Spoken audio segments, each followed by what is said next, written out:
in the previous lecture, we showed this Shannon source coding theorem, and in showing this, we used a lower bound for L epsilon x, the minimum number of bits required to represent a source x with probability of error less than equal to epsilon.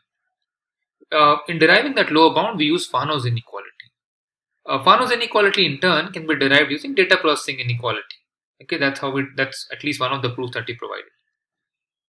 In this lecture, we will now present a lower bound for Stein's lemma. The proof of this lower bound will use a slightly different approach than that used in the previous lecture. Here, instead of using something like Fano's inequality, we'll roughly go back to the proof of Fano's inequality and use the data processing inequality directly. So, before I begin, let me try to remind you what was Stein's lemma. Stein's lemma was an answer to the minimum probability of error for a particular hypothesis testing problem. So, we were looking at a binary hypothesis testing problem.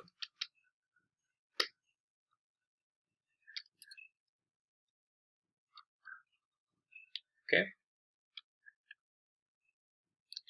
So two hypotheses were under H0, X is distributed as P, and under H1, X is distributed as Q. This is the binary hypothesis testing problem we were looking at. And we were looking at a Neyman-Pearson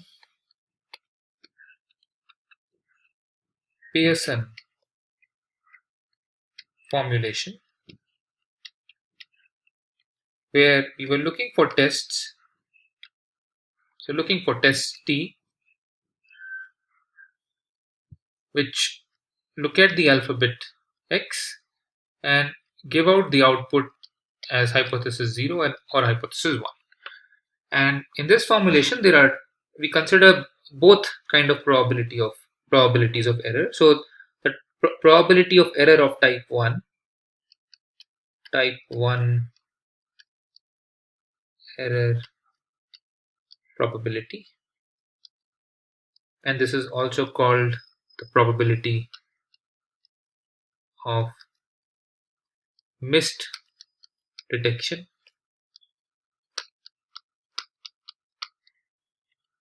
Okay. So this terminology is more valid when you think of H0 as your null hypothesis, the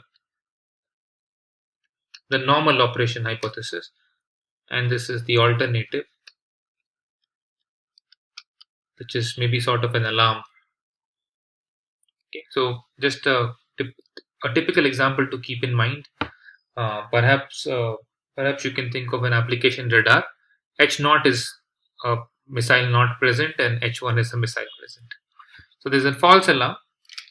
Sorry, this is probability of false alarm, not misdetection.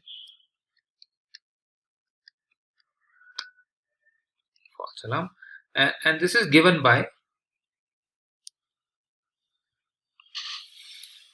the probability that you declare 1, but actually the hypothesis was 0, so it was a wrong false alarm. So the hypothesis was 0, therefore you compute all your probabilities under P, which has PMF small p, and then you declare 1. So this, you raise an alarm, but there was no reason to raise an alarm. This probability of error of type 1. The probability of error of type 2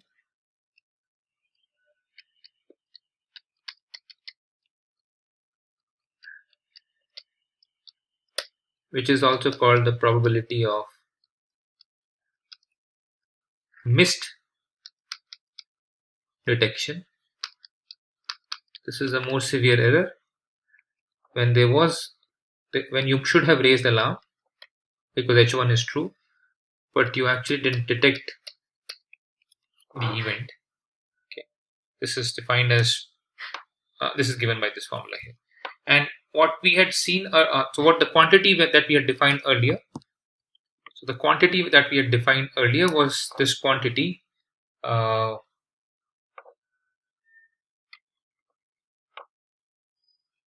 out here,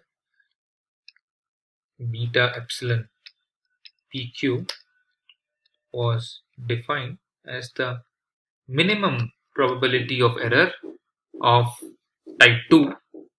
Okay, so minimum over all t of this probability of error, given that probability of error of type 1 is less than equal to epsilon. This is what we were calling beta epsilon PQ.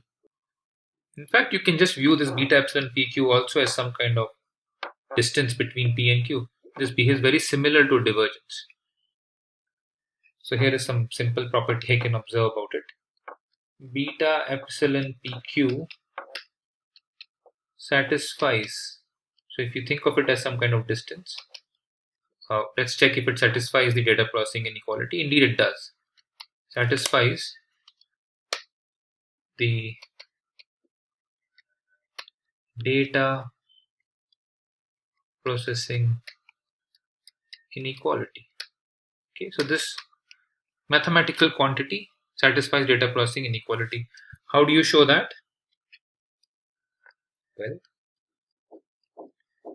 if you pass both P and Q through some channel W and you look at this distance, beta epsilon of W of P and W of Q, you can include this W as a part of your test.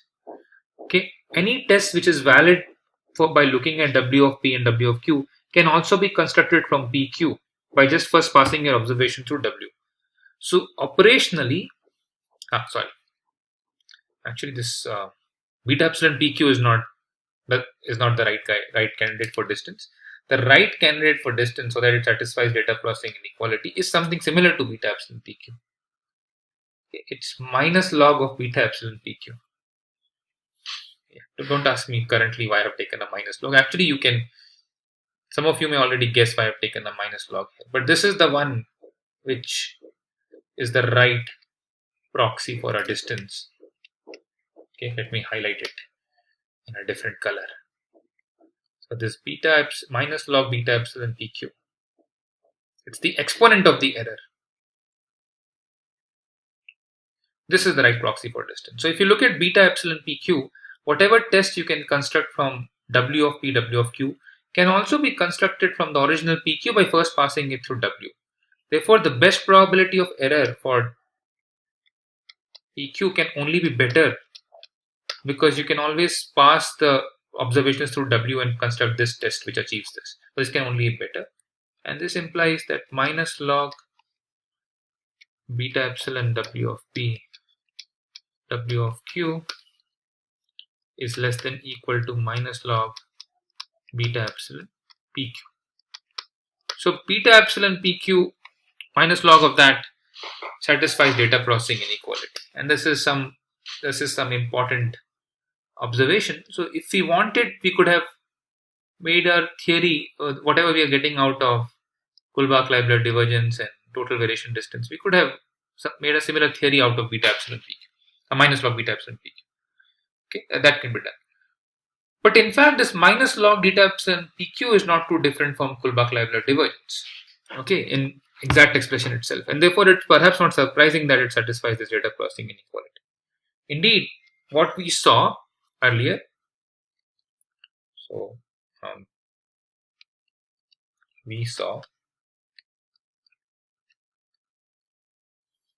that beta.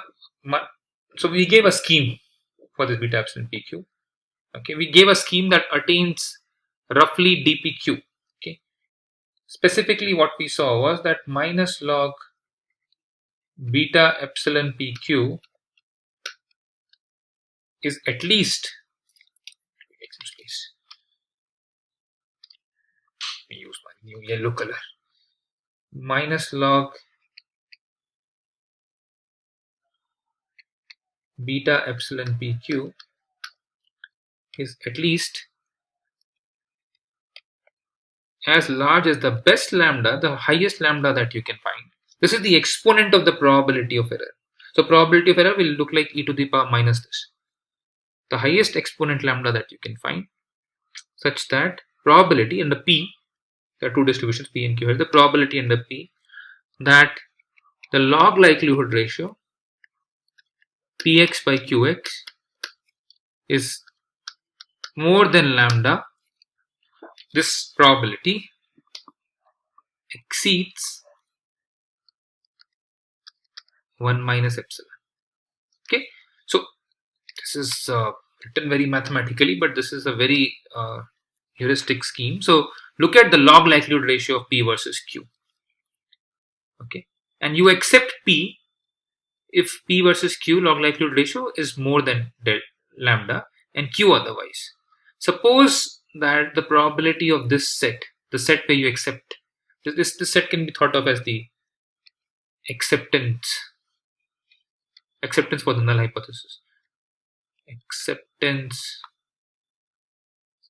region or acceptance set. So suppose you accept this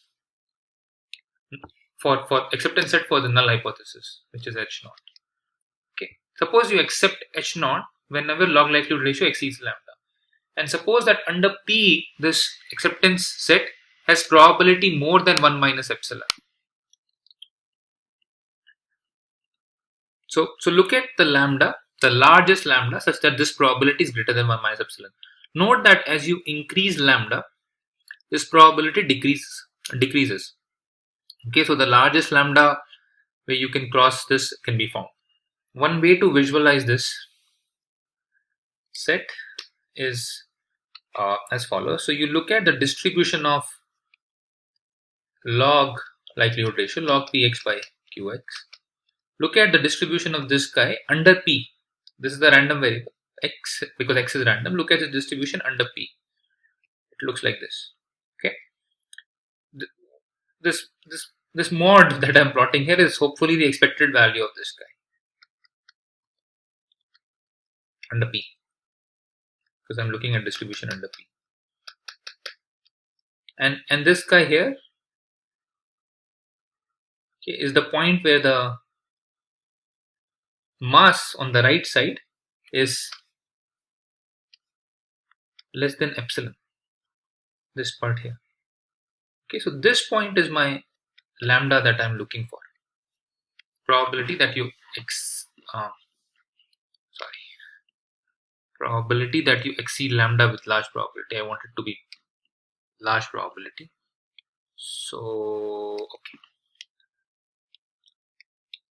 okay, so then this, sorry, should have drawn it this. Okay, so this is my point here, that probability that you exceed lambda is large. So this should be on the left side of the mean. You can expect that. It's equivalent to saying the probability that you're on this side, this probability under p is less than epsilon. Okay, and what we saw was that for this test, this is my test, and clearly because of this condition, its probability of false alarm is less than equal to epsilon. And what is the probability of misdetection? What we were able to see was that for this test, the probability of misdetection is at most 2 to the power minus lambda. That's what we showed earlier. And therefore, we have a test for which minus log beta epsilon PQ is less than equal to minus lambda. So for this test here, where the acceptance region is this guy, probability of false alarm, probability of missed detection is less than equal to 2 to the power minus lambda. Okay, so so this is some bound we found, and clearly a reasonable estimate of lambda, such a lambda, comes from, let's say, Chebyshev's inequality.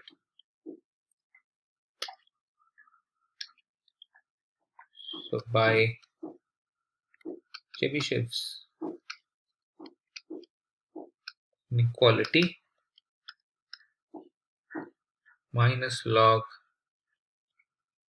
beta epsilon PQ. So we'll put one lambda here. We can choose any lambda to satisfy this. By Chebyshev's inequality, we can put one lambda. What is that one lambda? It is greater than the expected value of this guy minus the correction term for Chebyshev. So the expected value of this guy is Kullback-Leibler divergence. Okay, so that's good. This guy behaves so minus log beta epsilon d is like Kullback-Leibler divergence minus a correction term. This is this part here. How much do you need to back up from the mean? Okay, this is variance under P of the log likelihood ratio. Why I'm putting a minus here? Of the log likelihood ratio divided by the error probability that you're looking at, 1 by epsilon. Okay, so as we have been doing, we ignore this part and we focus on this part, and because this is roughly the leading term, the mean value. The second part is the error part. In fact, if you had IID observation, if instead of for let's write it, so for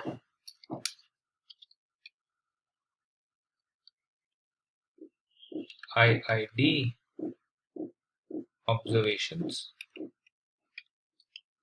that's when you'll be looking at minus log beta epsilon Pn Qn. N is the number of IID observations. This divergence just grows. What is the divergence between Pn and Qn? That's just n times dpq minus square root. Now what is the variance here? Again, log likelihood ratio of product is the sum of log likelihood ratio, and variance is additive for independent random variables. So this just becomes n by epsilon variance under P of log Px by Qx, Px1 by Qx1. Okay, so this just grows like root n. Okay. Therefore,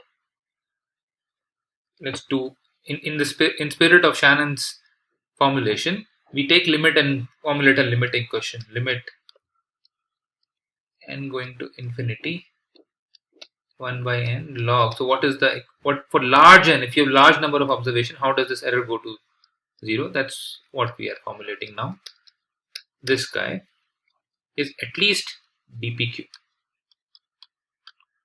for every epsilon.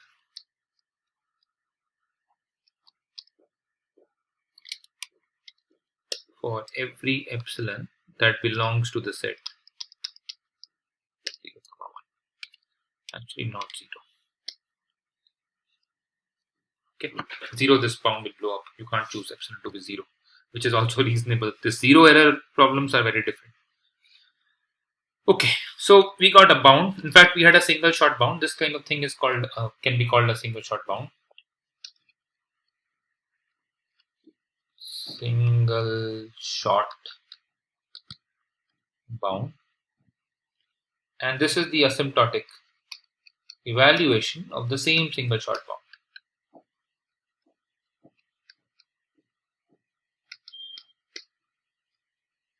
Okay, all right, good. So minus log beta epsilon p and qn is of roughly 2 to the power minus n dpq. So this is what we saw earlier. Okay, and the question is this bound tight at all? Can we do better? Okay, and that's what we'll try to do now. We'll show that in fact you can't do much better. That's the proof of the lower bound that we'll show. Okay, so how do we show this? So now what? A lower bound.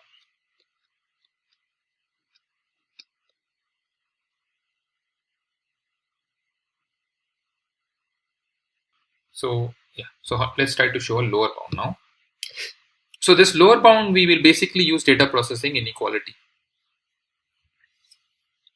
So consider this is very similar to the proof of Fano's inequality. Okay, we use the data processing inequality for dpq to show this, to establish a lower bound.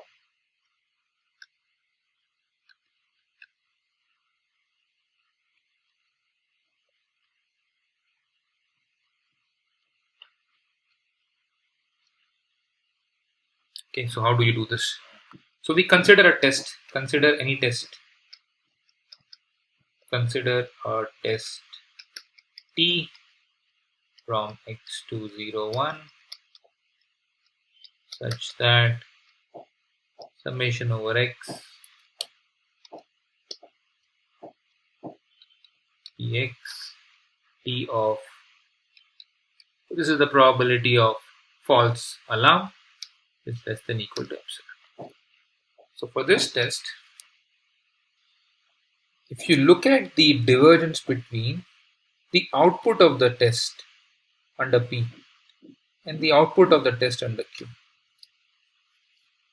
what is this divergence? This is just a binary random variable. The test can only take two possible values. This is equal to the probability that the test output is 1 under P. Maybe I'll give it a name. That's okay. It's like full data. Probability that test output is 1 by probability that test output is 1 under Q.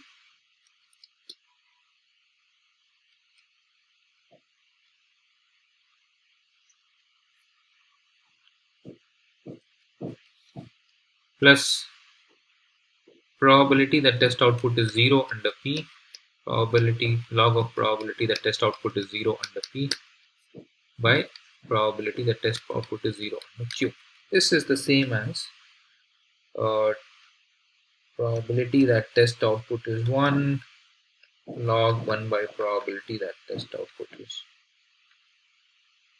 1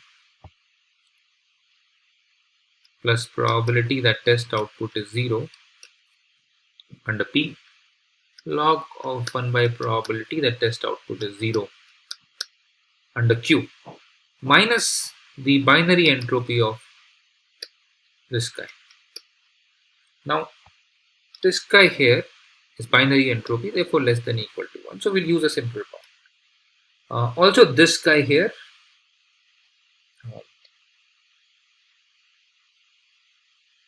this term is non-negative because this is a probability.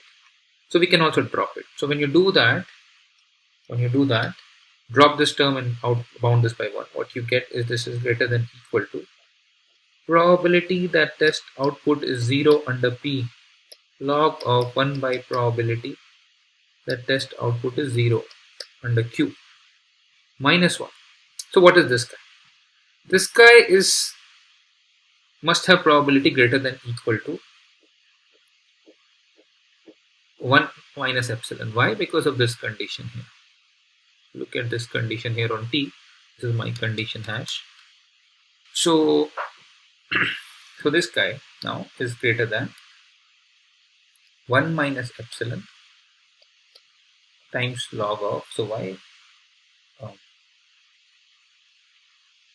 by this equation hash log of 1 by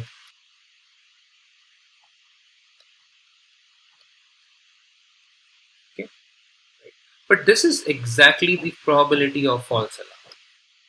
If you look at this guy, sorry, misdetection. If you look at this is summation over x qx t of 0 given x. This is probability of missed detection.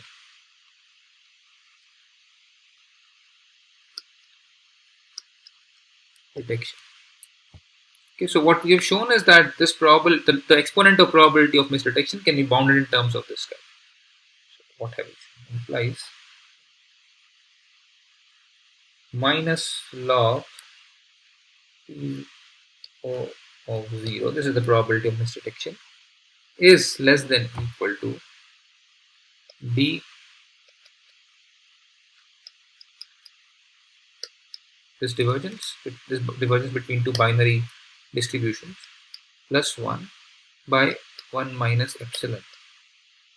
Now how do we proceed? Well, that's where now we can use data processing inequality. This is less than equal to d. So this bound still depends on the test t. So this is not a fundamental limit. We have to get rid of t. We can use data processing inequality for that.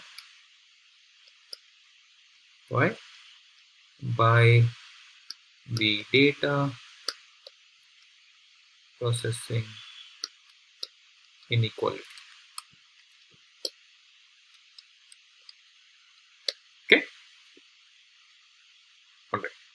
So we have this.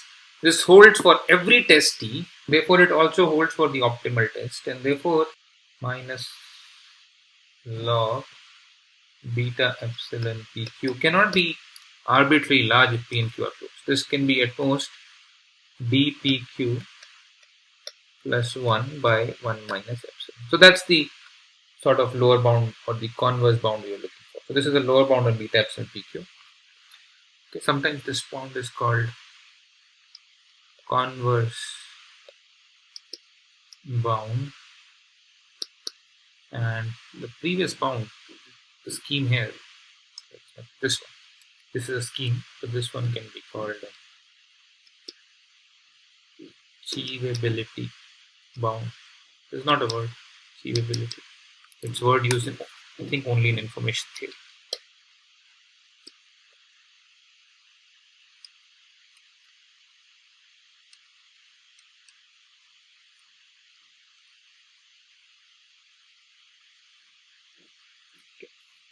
All right.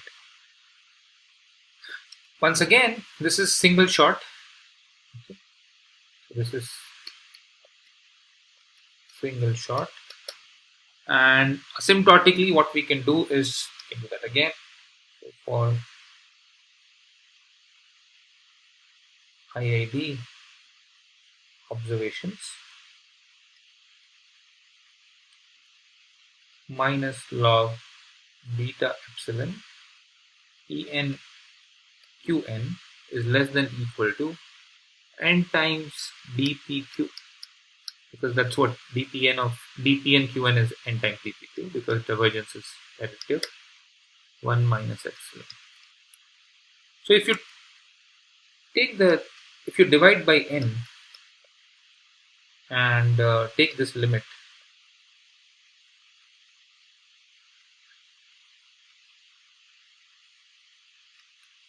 what you will see is that basically there is still epsilon dependence left. But just like we did for the source coding problem, Shannon source coding theorem, we also will look for vanishing probability of misdetection, and so limit epsilon going to 0, limit large number of this, what is the minimum exponent per n of the probability of false alarm or misdetection, given that the probability of false alarm is less than or equal to epsilon. This guy is at most dpq. When I take limit epsilon going to 0, this becomes. And so this is my asymptotic bound. But earlier we saw a scheme, an achievability bound, that is here. Say that this is greater than or equal to dpq for every epsilon. So this is greater than or equal to dpq for every epsilon. Therefore, also in the limit as epsilon goes to 0, and this is less than or equal to dpq in the limit as epsilon goes to 0. And therefore, if we combine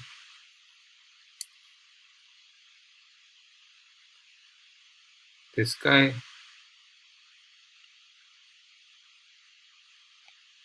and this guy, what do you get?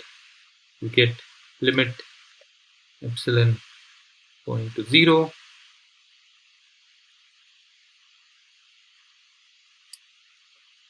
limit n going to infinity, 1 by n minus 1 by n log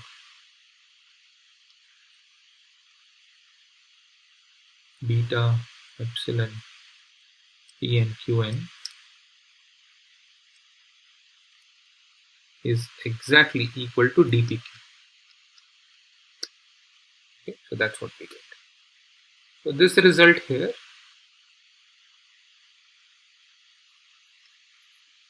and maybe slightly stronger version of this as well, but this result here is sometimes called Stein's lemma. Okay, and we just showed it using data processing inequality and a log likelihood ratio test. The lower bound came from data processing inequality, and the scheme was from likelihood ratio. So this is the advantage of perhaps online teaching. Okay, so right, so these were the two bounds here that we were able to use. Now it's good.